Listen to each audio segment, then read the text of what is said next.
Assalamualaikum warahmatullahi wabarakatuh. Oke, pada kesempatan kali ini kita akan membahas mengenai manajemen persediaan. Pengertian persediaan itu sendiri adalah bahan atau barang yang disimpan yang akan digunakan untuk memenuhi tujuan tertentu. Misalkan untuk proses produksi atau perakitan, bisa juga dijual kembali, ataupun untuk suku cadang dari suatu peralatan atau mesin. Manajemen persediaan yang baik merupakan hal yang sangat penting ya bagi perusahaan. Pada satu sisi, pengurangan biaya persediaan dengan cara menurunkan tingkat persediaan dapat dilakukan oleh perusahaan.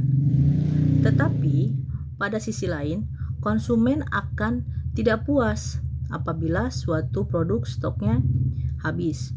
Maka di sini diperlukan sekali adanya manajemen persediaan. Nah, di sini ada beberapa tipe atau jenis persediaan.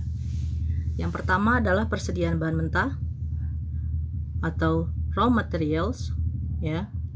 Yang kedua adalah persediaan barang dalam proses. Yang ketiga adalah persediaan komponen-komponen rakitan. Dan yang keempat adalah persediaan barang jadi. Untuk persediaan bahan mentah, ya. Itu di situ berarti kan namanya juga bahan mentah ya. Berarti di situ belum ada proses apapun untuk menjadi suatu barang yang bisa dikonsumsi oleh konsumen, ya. Nah, untuk persediaan barang dalam proses yang telah mengalami beberapa perubahan tetapi belum selesai. Di sini barang itu sudah di dalam proses tetapi itu bukan proses finish, melainkan baru setengah jalan. Ya. Dan yang ketiga itu persediaan komponen-komponen rakitan. Nah, untuk MRO merupakan persediaan yang khusus untuk perlengkapan, pemeliharaan, perbaikan, dan operasi, ya. Dan yang keempat, persediaan barang jadi. Itu termasuk dalam persediaan ya, karena permintaan konsumen untuk jangka waktu tertentu mungkin tidak diketahui. Jadi barang jadi atau stok untuk persediaan barang jadi itu harus ada ya.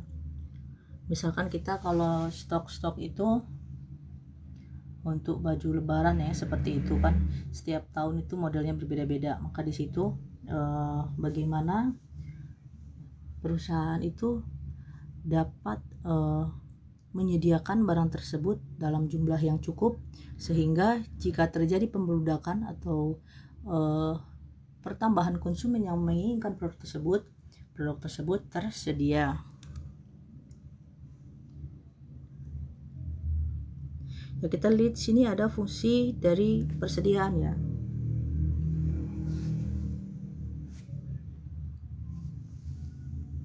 Persediaan mempunyai beberapa fungsi yang penting yang menambah fleksibilitas dari operasi suatu perusahaan. Yang pertama, untuk memberikan stok agar dapat memenuhi permintaan yang diantisipasi akan terjadi tadi ya, adanya penambahan yang tak terduga dari permintaan suatu produk. Yang kedua, untuk menyeimbangkan produksi dan distribusi. Yang ketiga, untuk memperoleh keuntungan dari potongan kuantitas karena membeli dalam jumlah banyak, biasanya ada diskon. Ya, kita contohkan hal kecil aja ya. Jika kita membeli suatu barang dalam jumlah banyak kan ada yang namanya ecer dan grosir ya. Jika kita membeli sedikit itu kan termasuknya ke harga ecer. Nah, jika kita membeli dalam jumlah banyak itu biasanya masuk ke harga grosir, dalam artian harganya akan lebih murah dibandingkan kita membeli sedikit. Selain itu juga untuk menghindari kekurangan stok yang dapat terjadi karena cuaca, kekurangan pasokan, mutu, ketidakpastian pengiriman ya. Jadi itu stok itu harus ada. Jadi jika kita mempunyai persediaan yang cukup ya, misalkan kita sudah memesan barang tertentu dan misal di jalan terkendala dengan cuaca atau pengirimannya itu nggak pasti, jika kita mempunyai persediaan maka permasalahan tersebut akan bisa kita selesaikan. Dan yang terakhir, untuk menjaga kelangsungan operasi dengan cara persediaan dalam proses.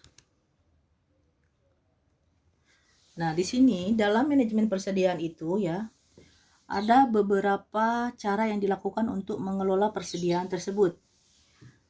Yang pertama, analisis ABC ya. Yang kedua adalah pencatatan yang akurat. Yang ketiga adalah perhitungan siklus atau cycle counting ya. Nanti kita akan bahas satu-satu ya. Oke, di sini kita akan membahas mengenai analisis ABC ya. Di sini analisis ABC ini merupakan penerapan persediaan dengan menggunakan 3 prinsip ya. Prinsip Pareto ya. Jadi di sini ada 3 kelompok berdasarkan nilai volume tahunan dalam jumlah uang. Jadi ABC ini si barang tersebut itu dikelompokkan, mana yang menjadi kelompok A, mana yang menjadi barang kelompok B, dan mana yang menjadi barang kelompok C. Untuk persediaan kelompok A, biasanya persediaan yang jumlah nilai uang per tahunnya itu sangat tinggi, tapi biasanya volumenya kecil. Untuk kelompok B, biasanya persediaannya jumlah nilai uang per tahunnya itu sedang, tetapi biasanya volumenya sedang. Dan untuk persediaan kelompok C adalah persediaan yang jumlah nilai uang per tahunnya itu rendah, tetapi volumenya itu sangat besar. Jadi di sini fungsinya itu kenapa dikelompokkan? Jadi di sini pengelola itu akan lebih mudah ya untuk meramalkan, mengendalikan, serta bisa melihat kendala pemasok dan pengurangan besar stok.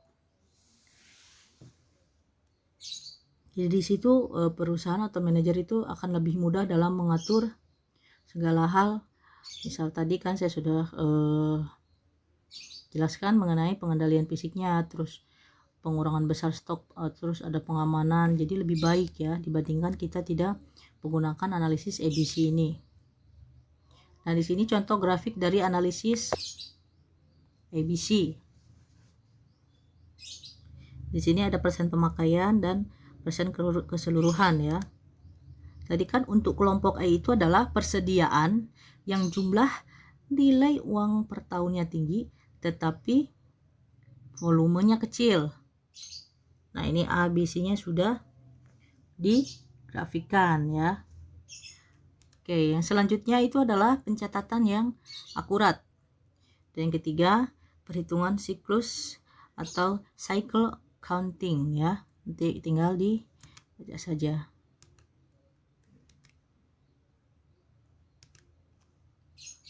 Oke, selanjutnya kita akan membahas mengenai model. Oke, kita akan membahas mengenai model persediaan untuk permintaan independen. Yang pertama adalah EOQ model ya, atau EOQ ya, EOQ model. Ini merupakan salah satu teknik pengendalian persediaan yang paling terkenal.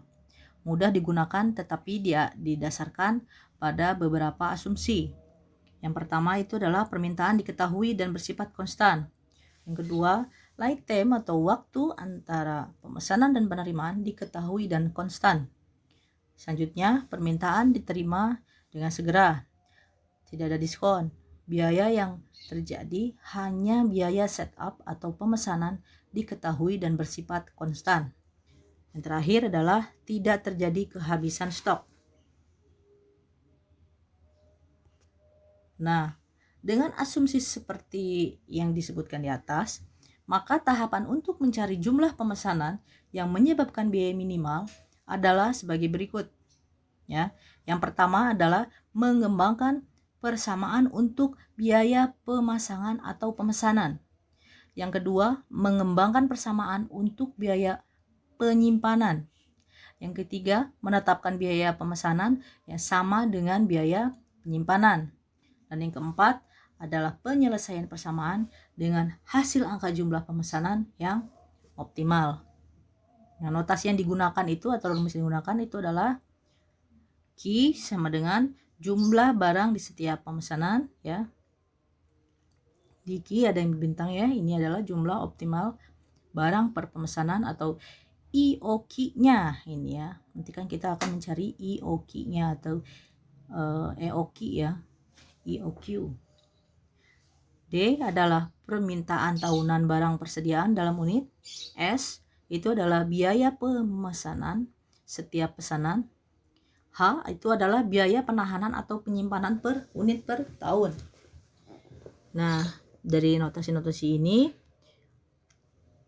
ya, maka penentuan rumus untuk EOQ atau EOQ-nya adalah yang pertama biaya pemesanan tahunan ya.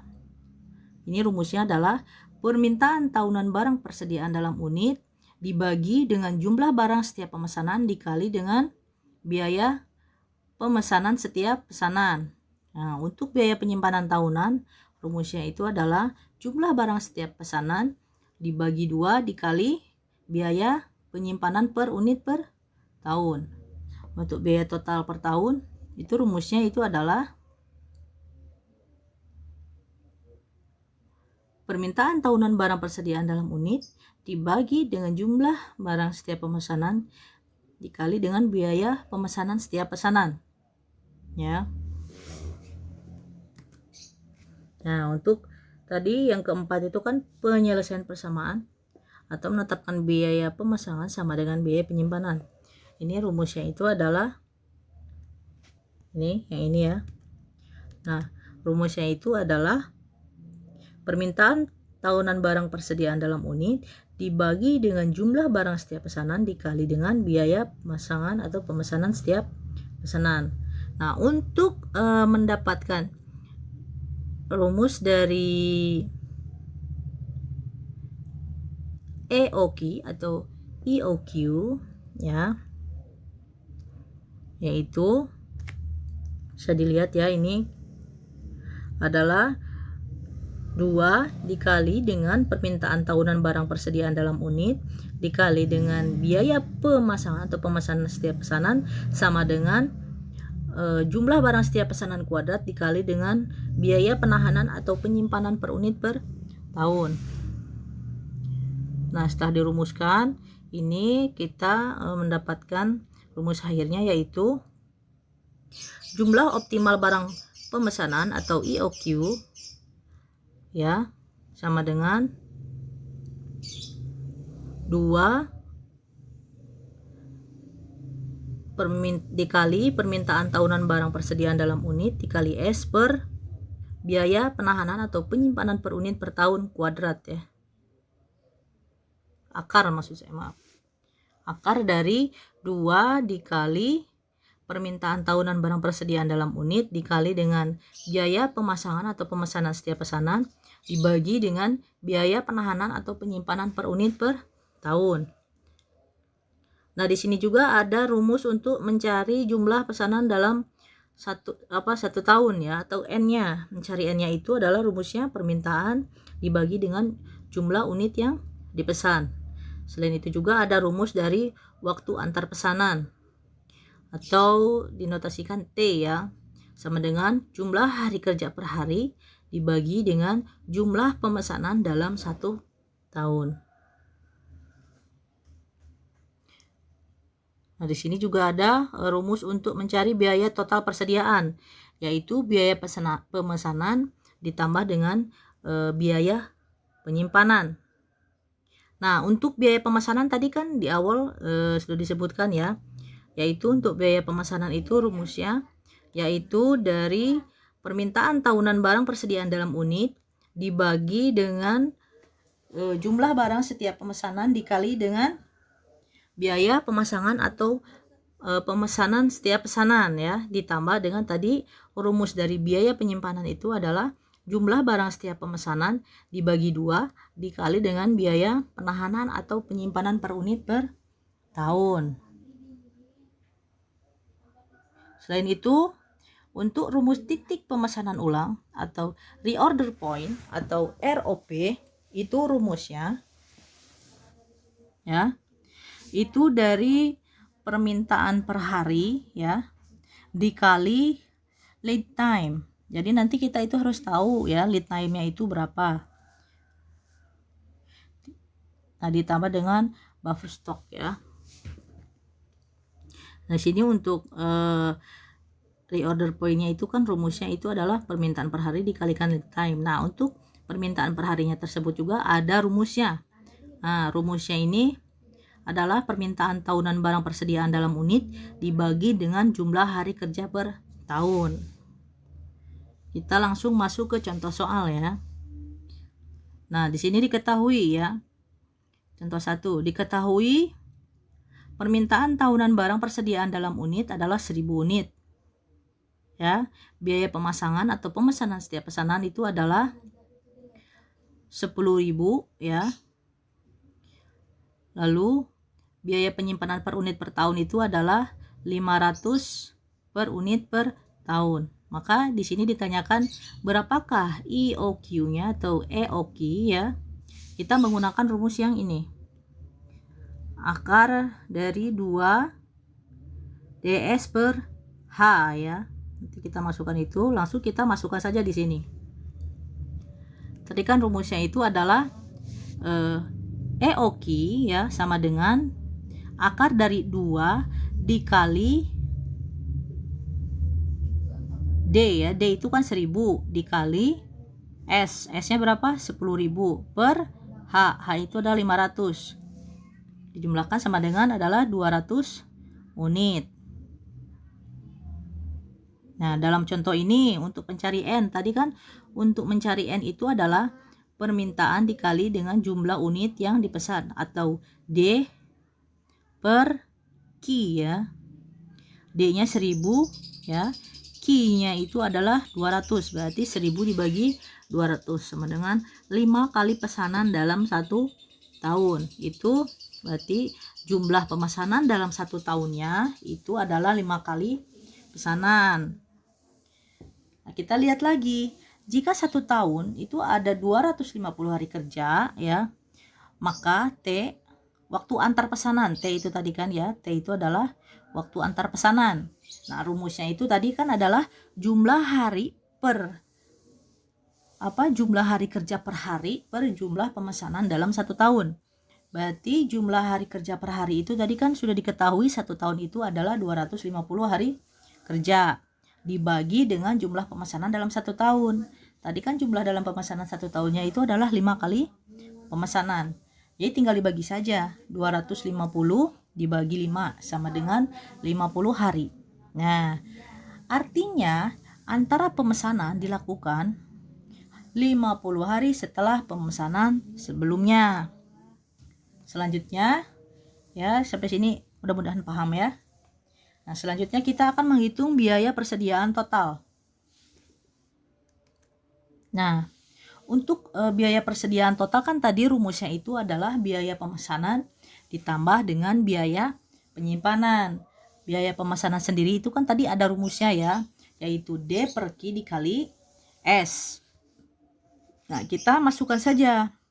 D itu 1000 per Q 200 dikali S. S-nya itu 10.000. Itu untuk biaya pemesanannya ditambah biaya penyimpanan. Rumusnya itu adalah Q-nya ini berapa? 200 dibagi 2 dikali H. H-nya itu adalah 500 per unit per tahun. Ya, tinggal dihitung lalu tinggal dijumlahkan saja. Berarti jumlahnya adalah 100.000. Nah,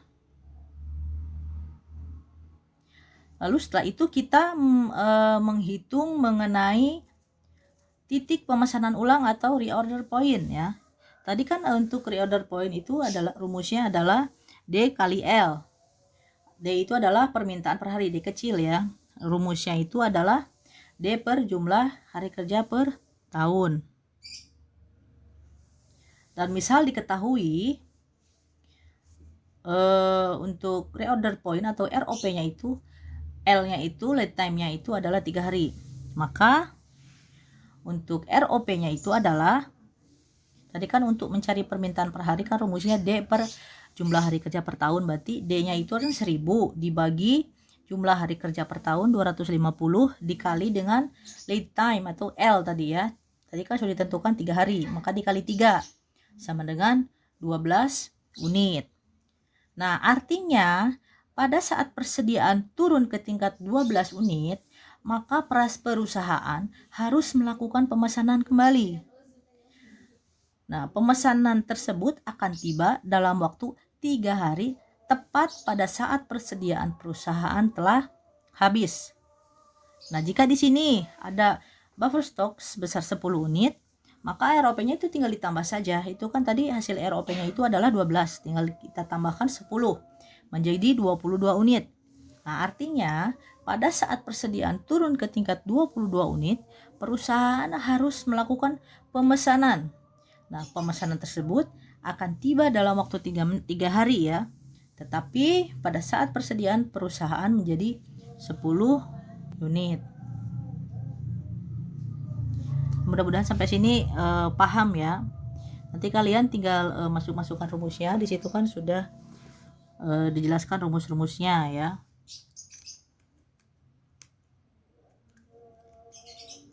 Ya, saya rasa cukup sekian untuk pertemuan kali ini untuk model dari